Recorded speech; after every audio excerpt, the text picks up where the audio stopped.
ನಮಸ್ಕಾರ ಸ್ನೇಹಿತರೆ, ಕನ್ನಡ ಬೋಧನಾ ಶಾಸ್ತ್ರಕ್ಕೆ ಸಂಬಂಧಪಟ್ಟಂಥ ಪ್ರಶ್ನೋತ್ತರಗಳ ಒಂದು ವಿಡಿಯೋ ಸರಣಿಗೆ ನಿಮಗೆಲ್ಲ ಆತ್ಮೀಯವಾದಂಥ ಸ್ವಾಗತ. ಕಳೆದ ವಿಡಿಯೋ ಸೆಷನಲ್ಲಿ 2015ರ ಪತ್ರಿಕೆ 2ರಲ್ಲಿ ಬರ್ತಕ್ಕಂಥ ಕನ್ನಡ ಭಾಷೆಯ ಬೋಧನಾ ಶಾಸ್ತ್ರದ ಪ್ರಶ್ನೋತ್ತರಗಳ ಬಗ್ಗೆ ನಾವೆಲ್ಲವನ್ನು ತಿಳ್ಕೊಂಡಿದ್ವಿ. ಸೊ ಈಗ 2017ರ ಪತ್ರಿಕೆ 2, ಸೊ ಅದರ ಒಂದು ಕನ್ನಡ ಬೋಧನಾ ಶಾಸ್ತ್ರಕ್ಕೆ ಸಂಬಂಧಪಟ್ಟಂಥ ಪ್ರಶ್ನೆಗಳನ್ನು ಸರಿಯಾಗಿ ಈಗ ಓದ್ಕೊಂಡು ಯಾವುದು ಸರಿಯಾದ ಉತ್ತರ ಅಂತ ನಾವು ಅದಕ್ಕೆ ಅಲ್ಲಲ್ಲಿ ಒಂದಷ್ಟು ವಿಶ್ಲೇಷಣೆಯನ್ನು ಮಾಡ್ಕೊಂಡು ಜೊತೆಗೆ ನಾವು ತಿಳಿಯುವ ಪ್ರಯತ್ನ ಮಾಡೋಣ. ಈಗ ನೋಡಿ, ಇಲ್ಲಿ ಈ ಒಂದು ಪತ್ರಿಕೆಯಲ್ಲಿ 14ನೇ ಪ್ರಶ್ನೆಯಿಂದ ಸ್ಟಾರ್ಟ್ ಆಗುತ್ತೆ ನಿಮಗೆ ವ್ಯಾಕರಣ ಮತ್ತು ಬೋಧನಾಶಾಸ್ತ್ರಕ್ಕೆ ಸಂಬಂಧಪಟ್ಟಂಥ ಪ್ರಶ್ನೆಗಳು. ಸೊ ಮೊದಲನೇ ಪ್ರಶ್ನೆ, ಮಹಾತ್ಮ ಎಂಬ ಪದವನ್ನು ಬಿಡಿಸಿದಾಗ ಆಗ್ತಕ್ಕಂಥ ಸಂಧಿ ಅಂತ. ನೋಡಿ, ಕನ್ನಡ ಸಂಧಿಗಳು ಮತ್ತು ಸಂಸ್ಕೃತ ಸಂಧಿಗಳಲ್ಲಿ ವಿಗ್ರಹ ವಾಕ್ಯ ಮಾಡೋದನ್ನೇ ಕಲ್ತ್ಕೊಳ್ಬೇಕು ನೀವು. ಆವಾಗಲೇ ಗೊತ್ತಾಗೋದು ನಿಮಗೆ ಇಲ್ಲಿ ಪೂರ್ವ ಪದ, ಉತ್ತರ ಪದ ಹೇಗೆ ಬರುತ್ತೆ, ಯಾವ ಕಾರ್ಯಗಳು ಬರುತ್ತೆ, ಯಾವ ಶಬ್ದಗಳು ಬರುತ್ತೆ ಅಂತ. ಸೊ ಮಹಾತ್ಮ ಅಂತ ಬಿಡಿಸ್ಕೊಂಡಾಗ ಹೆಂಗೆ ಬರುತ್ತೆ, ಅದು ಮಹಾ ಪ್ಲಸ್ ಆತ್ಮ ಮಹಾತ್ಮ ಆಗುತ್ತೆ. ಸೊ ಯಾವ ಸಂಧಿ ಇಲ್ಲಿ ಬಂದಿರುವಂಥದ್ದು ಒಂದೇ ವರ್ಣದ ಶಬ್ದಗಳು, ಮಹಾ ಪ್ಲಸ್ ಆತ್ಮ. ಮಹಾ ಅಂದಾಗ ಅಕಾರ ಇದೆ, ಆತ್ಮ ಅಂದಾಗಲೂ ಕೂಡ ಅಕಾರ ಇದೆ, ಅಂದರೆ ಒಂದೇ ಜಾತಿಯ ವರ್ಣಗಳು ರಿಪಿಟೇಷನ್ ಆಗಿರುವುದು ಮಹಾತ್ಮ ಆಗುತ್ತೆ ಇಲ್ಲಿ. ಸೊ ಮಹಾತ್ಮ ಅಂತಕ್ಕಂಥ ಪದವನ್ನು ಬಿಡಿಸ್ಕೊಂಡಾಗ ಆಗ್ತಕ್ಕಂಥ ಸಂಧಿ ಯಾವುದಪ್ಪ ಅಂದರೆ ಸವರ್ಣ ದೀರ್ಘ ಸಂಧಿ, ಯಾಕೆಂದರೆ ಇಲ್ಲಿ ಒಂದೇ ವರ್ಣದ ಶಬ್ದಗಳು ಬರುವಂಥದ್ದು ಇಲ್ಲಿ. ನೆಕ್ಸ್ಟು 15ನೇ ಪ್ರಶ್ನೆ ನೋಡೋಣ. ಈಗ ಅಚ್ಚರಿ ಅಂತಕ್ಕಂಥ ಒಂದು ಪದದ ತತ್ಸಮ ರೂಪ ಯಾವುದು ಅಂತ ಇದೆ. ಅಚ್ಚರಿ ಎಂಬ ಪದ ತತ್ಸಮ ರೂಪ ಅಚ್ಚರ. ನೋಡಿ, ನೆಕ್ಸ್ಟು 15ನೇ ಪ್ರಶ್ನೆ ಇದೆ ಇಲ್ಲಿ. ಅಚ್ಚರಿ ಎಂಬ ಶಬ್ದದ ತತ್ಸಮ ರೂಪ ಅಂತಿದೆ. ಅಚ್ಚರ, ಆಶ್ಚರ್ಯ, ಅನಾಶ್ಚರ್ಯ, ಆಶ್ಚರ್ಯ ಅಂತ. ಸೊ ಆಪ್ಷನ್ 2 ಇದೆಯಲ್ಲ, ಆಶ್ಚರ್ಯ ಅಂತಕ್ಕಂಥದ್ದು ಇದಕ್ಕೆ ಸರಿಯಾದಂಥ ತತ್ಸಮ ರೂಪ ಇದು, ಅಚ್ಚರಿ ಅಂತಕ್ಕಂಥ ಒಂದು ಪದಕ್ಕೆ. ನೆಕ್ಸ್ಟು ಹಾಗೆ ಸ್ಕಾಲಪ್ ಮಾಡೋಣ. ಈಗ 16ನೇ ಪ್ರಶ್ನೆ ನೋಡೋಣ. ಈಗ ಇಲ್ಲಿ 16ನೇ ಪ್ರಶ್ನೆಯಲ್ಲಿ ಉತ್ತಮ ಮೌಖಿಕ ಅಭಿವ್ಯಕ್ತಿ ಕೌಶಲ್ಯಕ್ಕೆ ವ್ಯತಿರಿಕ್ತವಾದದ್ದು ಅಂತ. ನೋಡಿ, ಇದೇ ಒಂದು ಪ್ರಶ್ನೆ 2016ರಲ್ಲೂ ಕೂಡ ಬಂದಿತ್ತು, 2017ರಲ್ಲಿ ರಿಪೀಟ್ ಆಗಿದೆ. ಉತ್ತಮ ಮೌಖಿಕ ಅಭಿವ್ಯಕ್ತಿ ಕೌಶಲ್ಯಕ್ಕೆ ವ್ಯತಿರಿಕ್ತವಾದದ್ದು ಧ್ವನಿ ಏರಿಳಿತಗಳು, ಸಾಂದರ್ಭಿಕ ಪದಗಳನ್ನು ಬಳಸದಿರುವುದು. ನೋಡಿ, ಇನ್ನು ಉಳಿದಂಥ ಆಪ್ಷನ್ಗಳು ಈ ಕಡೆ ಇದೆ. ನೋಡಿ, ಇಲ್ಲಿದೆಯಲ್ಲ, ಈಗ ಈ ಕಡೆ ಇದೆ. ಧ್ವನ್ಯಂಗಗಳಲ್ಲಿ ಕಂಡುಬರುವ ದೋಷಗಳು, ವಚನ, ಕಾಲ, ಲಿಂಗಗಳನ್ನು ಗಮನಿಸದೇ ಇರುವುದು ಅಂತ ಇದೆ. ಸೊ ಇದಕ್ಕೆ ಸರಿಯಾದಂಥ ಉತ್ತರ ಯಾವುದಪ್ಪ ಅಂದರೆ ನೋಡಿ, ಆಯ್ಕೆ 2 ಇದೆಯಲ್ಲ, ಉತ್ತಮ ಮೌಖಿಕ ಅಭಿವ್ಯಕ್ತಿ ಕೌಶಲ್ಯಕ್ಕೆ ವ್ಯತಿರಿಕ್ತವಾದ ಅಂದರೆ ವಿರುದ್ಧವಾಗಿರೋದು ಅಂತ. ಸಾಂದರ್ಭಿಕ ಪದಗಳನ್ನು ಬಳಸದಿರುವುದು, ಅದನ್ನು ಯೂಸ್ ಮಾಡಬಾರ್ದು. ಸಾಂದರ್ಭಿಕ ಪದಗಳನ್ನು ಬಳಸಬಾರ್ದು ಅಂತಕ್ಕಂಥದ್ದು ವ್ಯತಿರಿಕ್ತವಾದದ್ದು ಯಾವುದಕ್ಕೆ, ಉತ್ತಮ ಮೌಖಿಕ ಅಭಿವ್ಯಕ್ತಿ ಕೌಶಲ್ಯಕ್ಕೆ. ಸೊ ನೆಕ್ಸ್ಟು 16 ಆಯ್ತು. ಈಗ ಮುಂದಿನ ಪ್ರಶ್ನೆ ಹೋಗೋಣ. ಈಗ ನೋಡಿ, ಇಲ್ಲಿ ಉತ್ತಮ ಮಾತುಗಾರಿಕೆ ಲಕ್ಷಣಗಳಲ್ಲಿ ಇದು ಅನಪೇಕ್ಷಿತ ಲಕ್ಷಣ ಅಂತ. ಉತ್ತಮ ಮಾತುಗಾರಿಕೆ ಲಕ್ಷಣಗಳಲ್ಲಿ ಬೇಕಿರದೆ ಅಂತಕ್ಕಂಥದ್ದು ಅನಪೇಕ್ಷಿತ ಲಕ್ಷಣ ಯಾವುದು ಅಂತ, ಅಂದರೆ ಸರಿಯಾಗಿ ಅಲ್ಲದೇ ಇರತಕ್ಕಂಥ ಲಕ್ಷಣ ಅಂತ. ನೋಡಿ, 4 ಆಯ್ಕೆ ಇದೆ.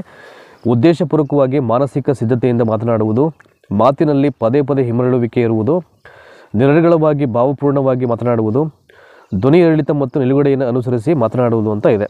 ಸೊ 4ನೇ ಆಯ್ಕೆಗಳಲ್ಲಿ 3ನೇ ಆಯ್ಕೆ ಇದೆಯಲ್ಲ, ಉತ್ತಮ ಮಾತುಗಾರಿಕೆ ಲಕ್ಷಣಗಳಲ್ಲಿ ಇದು ಅನಪೇಕ್ಷಿತ ವರ್ತನ ಅಂತ.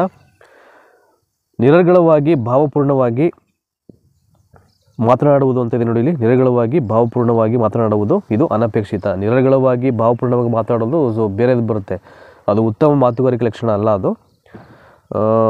ನೆಕ್ಸ್ಟು 19ನೇ ನೋಡಿ. ಈಗ ಕ್ವೆಶ್ಚನ್ ನಂಬರ್ 19, ಮಾನಸಿಕ ಕ್ರಿಯೆಯನ್ನು ಬಿಂಬಿಸುವ ಭಾಷಾ ಕೌಶಲ ಅಂತ ಇದೆ. ಧ್ವನಿ ಮತ್ತು ಮಾನಸಿಕ ಕ್ರಿಯೆಯನ್ನು ಬಿಂಬಿಸ್ತಕ್ಕಂಥ ಭಾಷಾ ಕೌಶಲ 4 ಇದೆ. ಬರವಣಿಗೆ ಕೌಶಲ, ವಾಕ್ಯ ರಚನೆ, ಕೇಳಿ ಬರೆಯುವುದು ಮತ್ತು ಕಾಪಿ ಬರೆಯುವುದು ಅಂತ. ಬರವಣಿಗೆ ಕೌಶಲ, ವಾಕ್ಯ ರಚನೆ, ಕೇಳಿ ಬರೆಯುವುದು ಮತ್ತು ಕಾಪಿ ಬರೆಯುವುದು ಅಂತ ಇದೆ 19. ಇದಕ್ಕೆ ವಾಕ್ಯ ರಚನೆ ಸರಿಯಾದಂಥ ಉತ್ತರ ಆಗುತ್ತೆ. ನೋಡಿ, ಇಲ್ಲಿ ನಾನು ಹೇಳ್ತಿರತಕ್ಕಂಥ ಪ್ರಶ್ನೋತ್ತರಗಳ ಒಂದು ಸರಣಿಯಲ್ಲಿ ಯಾವುದಾದ್ರೂ ನಿಮಗೆ ಸರಿ ಅಲ್ಲದೇ ಇರತಕ್ಕಂಥ ಉತ್ತರ ಗೊತ್ತಾಗಿದ್ರೆ, ಅಂದರೆ ಇದು ಸರಿ ಇಲ್ಲ, ಇದಕ್ಕೆ ಇದೇ ಸರಿ ಇದೆ ಅಂತ ನಿಮ್ಗೆ ಅನ್ಸಿದ್ರೆ ದಯಮಾಡಿ ಕಮೆಂಟ್ ಬಾಕ್ಸಲ್ಲಿ ನನಗೆ ಸರಿಯಾದಂಥ ಉತ್ತರದ ಜೊತೆಗೆ ಅದಕ್ಕೆ ಪೂರಕವಾದಂಥ ವಿವರಣೆಯನ್ನು ನನಗೆ ಬರೆದು ಕಳಿಸ್ಬೇಕು ನೀವು. ಆವಾಗ ನಾನು ಪ್ರತಿಯೊಂದು ವಿಡಿಯೋ ಸೆಷನಲ್ಲಿ ಹೇಳ್ತಾ ಇರ್ತೀನಿ. ಕೆಲವರು ಹೇಳಿದ್ರು ಕೂಡ ಅದೇ ತಪ್ಪು ಮಾಡ್ತಿರ್ತಾರೆ. ಸರ್, ಇಂಥ ಒಂದು ಪ್ರಶ್ನೆಗೆ ಇದು ಸರಿ ಇರ್ಬೋದಲ್ಲ, ಹಂಗೆ ಹೇಳ್ಬಾರ್ದು, ನನಗೆ ಸರಿ ಇರ್ಬೋದಲ್ಲ ಅಲ್ಲ. ಸರಿ ಅಂತ ಅನ್ಸಿದ್ರೆ ನೀವು ಯಾವ ಬುಕ್ ರೆಫರ್ ಮಾಡಿದ್ರೆ ಅದಕ್ಕೆ ಪೂರಕವಾದ ವಿವರಣೆ ಕೊಟ್ಟರೆ ನಾನು ಅದನ್ನು ರೆಫರ್ ಮಾಡಿ ಆಡಿಯನ್ಸ್ಗೆ ಮತ್ತೆ ನಾವು ಸರಿಯಾಗಿ ಮತ್ತೊಂದು ಸಲ ಅವ್ರಿಗೆ ಆನ್ಸರ್ಸ್ ಕನ್ವೆ ಮಾಡಲಿಕ್ಕೆ ಅನುಕೂಲ ಆಗುತ್ತೆ. ಸೊ ನೀವು ಬ್ಲೈಂಡಾಗಿ ಇಂಥ ಒಂದು ಉತ್ತರ ಸರಿ ಇರ್ಬೋದು ಅಂತ ಅಂದ್ಬಿಟ್ಟಾಗ ನಾವು ಹಾಗೆ ಹೇಳಲಿಕ್ಕಾಗಲ್ಲ TET ಆಸ್ಪಿರೆಂಟ್ಸ್ಗೆ. ಹಾಗಾಗಿ ಅವ್ರಿಗೆ ಗೊಂದಲ ಕ್ರಿಯೇಟ್ ಮಾಡಲಿಕ್ಕಾಗಲ್ಲ. ಹಾಗಾಗಿ ಸರಿಯಾದಂಥ ಉತ್ತರ ನಿಮ್ಗೆ ಅನಿಸಿದ್ದು ಅದಕ್ಕೆ ಪೂರಕವಾದ ವಿವರಣೆಯನ್ನು ಕಮೆಂಟ್ ಬಾಕ್ಸಲ್ಲಿ ನೀವು ಬರೆದು ಕಳಿಸ್ಬೇಕಾಗುತ್ತೆ. ಸೊ ನೆಕ್ಸ್ಟು 20ನೇದು, ಕ್ರಮವಾದ ಬರವಣಿಗೆಯನ್ನು ಕಲಿಸುವ ಮುಂಚೆ ಚಿತ್ರಗಳನ್ನು ಬರೆಯುವುದನ್ನು ಕಲಿಯಿರಿ ಎಂದು ಹೇಳಿದವರು ಅಂತ. ನೋಡಿ, ಯಾರು ಒಂದು ಸ್ಟೇಟ್ಮೆಂಟ್ ಇದು ಅಂತ. ಕ್ರಮವಾಗಿ ಬರವಣಿಗೆಯನ್ನು ಕಲಿಸುವ ಮುಂಚೆ ಚಿತ್ರವನ್ನು ಬರೆಯುವುದನ್ನು ಕಲಿಯಿರಿ ಎಂದು ಹೇಳಿದವರು ಯಾರು ಅಂತ. So Rabindranath Tagore, Maria Montessori, Mahatma Gandhiji ಮತ್ತು ಫೆಡ್ರಿಕ್ ಪ್ರಬಲ್ ಅಂತ ಇದೆ. ಇದಕ್ಕೆ ಸರಿಯಾದಂಥ ಉತ್ತರ ಬಂದು ಪೆಡ್ರಿಕ್ ಪ್ರಬೆಲ್ ಅಂತಕ್ಕಂಥದ್ದು ಸರಿಯಾದಂಥ ಆನ್ಸರ್. ಇವರೇ ಹೇಳಿದ್ದು ಏನಂತ, ಕ್ರಮವಾದ ಬರವಣಿಗೆಯನ್ನು ಕಲಿಸ್ಲಿಕ್ಕಿಂತ ಮುಂಚೆ ಚಿತ್ರವನ್ನು ಬಿಡಿಸ್ತಕ್ಕಂಥ ಒಂದು ಕ್ರಿಯೆಗೆ ಮಕ್ಕಳನ್ನ ತೊಡಗಿಸಿ ಅಂತ, ಚಿತ್ರವನ್ನು ಬರೆಯುವುದನ್ನು ಕಲಿಸಿ ಅಂತ ಅವ್ರು ಹೇಳಿದ್ದು. ಸೊ ನೆಕ್ಸ್ಟು 21ನೇ ಪ್ರಶ್ನೆ ನೋಡೋಣ. ಈಗ ಮಾತು, ಓದು ಮತ್ತು ಬರಹ ಉತ್ತಮವಾಗಬೇಕಾದರೆ ಈ ಕೌಶಲ ಬಲಗೊಳ್ಳಬೇಕು. ಮಾತು, ಓದು ಮತ್ತು ಬರಹ ಉತ್ತಮವಾಗಬೇಕಾದರೆ ಈ ಕೌಶಲ ಬಲಗೊಳ್ಳಬೇಕು. ನೋಡಿ ಬರೆಯುವುದು, ವಾಕ್ಯ ರಚನೆ, ಕೇಳಿ ಬರೆಯುವುದು, ಕಾಪಿ ಬರೆಯುವುದು. ನೋಡಿ ಬರೆಯುವುದು, ವಾಕ್ಯ ರಚನೆ, ಕೇಳಿ ಬರೆಯುವುದು ಮತ್ತು ಕಾಪಿ ಬರೆಯುವುದು ಅಂತ ಇದೆ. ಸೊ ಇದಕ್ಕೆ ಆನ್ಸರ್ ಬಂದು ಕೇಳಿ ಬರೆಯುವುದು ಅಂತಿದೆಯಲ್ಲ ನೋಡಿ. ಮಾತು, ಓದು ಮತ್ತು ಬರಹ ಉತ್ತಮವಾಗಬೇಕು ಅಂದರೆ ಮೊದಲು ಅದನ್ನು ಕೇಳ್ಬಿಟ್ಟು ಬರೀಬೇಕಾಗುತ್ತೆ ಫಸ್ಟು. ಯಾಕೆಂದರೆ ನಾವು ಅದು ಆಲಿಸ್ಕೊಂಡ್ರೆ ಮಾತ್ರ ಮುಂದಿನ ಪ್ರಕ್ರಿಯೆಗಳಲ್ಲಿ ನಮ್ಮನ್ನು ನಾವು ತೊಡಗಿಸ್ಕೊಳ್ಳಿಕ್ಕೆ ಸಾಧ್ಯ ಆಗೋದು. ಸೊ ಹಿಯರಿಂಗೇ ಸರಿ ಇಲ್ಲ ಅಂದರೆ ನೆಕ್ಸ್ಟು ಅದನ್ನು ಏನೂ ಮಾಡಲಿಕ್ಕೆ ಆಗಲ್ಲ. ನೆಕ್ಸ್ಟು ಇದು ಭಾಷಾ ಕೌಶಲಗಳಲ್ಲಿ ಶಾಶ್ವತ ರೂಪ ಅಂತ ಇದೆ. ಆಲಿಸುವಿಕೆ, ಮಾತುಗಾರಿಕೆ, ಓದುಗಾರಿಕೆ, ಬರವಣಿಗೆ ಅಂತ ಎಲ್ಲ ರೀತಿಯ ಭಾಷಾ ಕೌಶಲಗಳು ಇದೆ ಇಲ್ಲಿ 4 ಆಯ್ಕೆಗಳಲ್ಲಿ. ಅದರಲ್ಲಿ ಯಾವುದು ಶಾಶ್ವತವಾಗಿ ಉಳ್ಕೊಳ್ತಕ್ಕಂಥ ಒಂದು ರೂಪ ಅಂತ ನಾವು ಇಲ್ಲಿ ಅದನ್ನು ಆಯ್ಕೆ ಮಾಡಬೇಕು. ಸೊ ಆಲಿಸುವಿಕೆ, ಮಾತುಗಾರಿಕೆ, ಓದುಗಾರಿಕೆ ಮತ್ತು ಬರವಣಿಗೆ ಅಂತಿದೆ. ಇದಕ್ಕೆ ಆಯುಗಾರಿಕೆ ಅಂತ ಸರಿಯಾದಂಥ ಉತ್ತರ ಆಗುತ್ತೆ. ನೋಡಿ 23ನೇದು, ಕನ್ನಡದಲ್ಲಿ ಉತ್ತಮ ಕೈಬರಹ ಲಕ್ಷಣಗಳಿಗೆ ವ್ಯತಿರಿಕ್ತವಾದುದು ಅಂತ. ಕನ್ನಡದಲ್ಲಿ ಉತ್ತಮ ಕೈಬರಹ ಲಕ್ಷಣಗಳಿಗೆ ವಿರುದ್ಧವಾಗಿರೋದು ಅಂತ, ಅದನ್ನು ನಾವಿಲ್ಲಿ ಆಯ್ಕೆ ಮಾಡಬೇಕು, ವಿರುದ್ಧವಾಗಿರೋದನ್ನು. ನೋಡಿ, ಅಕ್ಷರಗಳು ಸಮಗಾತ್ರದಲ್ಲಿರುವುದು, ಅಕ್ಷರ ಜೋಡಣೆ ಮತ್ತು ಮುತ್ತು ಪೋಣಿಸಿದಂತಿರಬೇಕು, ಅಕ್ಷರಗಳು ಸುಸ್ಪಷ್ಟವಾಗಿರಬೇಕು ಅಂತ ಇದೆ. ಇವೆಲ್ಲವೂ ಕೂಡ ಕನ್ನಡದಲ್ಲಿ ಉತ್ತಮ ಕೈಬರಹ ಲಕ್ಷಣಗಳಿಗೆ ಪೂರಕವಾಗಿರ್ತಕ್ಕಂಥ ಅಂಶಗಳು. ಈ 3 ಏನು ಹೇಳಿದೆ ಈಗ ನಾನು, ಅಕ್ಷರಗಳು ಸಮಗಾತ್ರದಲ್ಲಿರುವುದು, ಅಕ್ಷರ ಜೋಡಣೆ ಮುತ್ತು ಪೋಣಿಸಿದಂತಿರಬೇಕು, ಅಕ್ಷರಗಳು ಸುಸ್ಪಷ್ಟವಾಗಿರಬೇಕು ಅಂತ. ಇಲ್ಲಿ ಪ್ರಶ್ನೆ ಏನು, ಕನ್ನಡ ಉತ್ತಮ ಕೈಬರಹ ಲಕ್ಷಣಗಳಿಗೆ ವ್ಯತಿರಿಕ್ತವಾಗಿರೋದು, ಆಪೋಸಿಟ್ ಆಗಿರೋದು ಯಾವುದೋ ಅಂತ.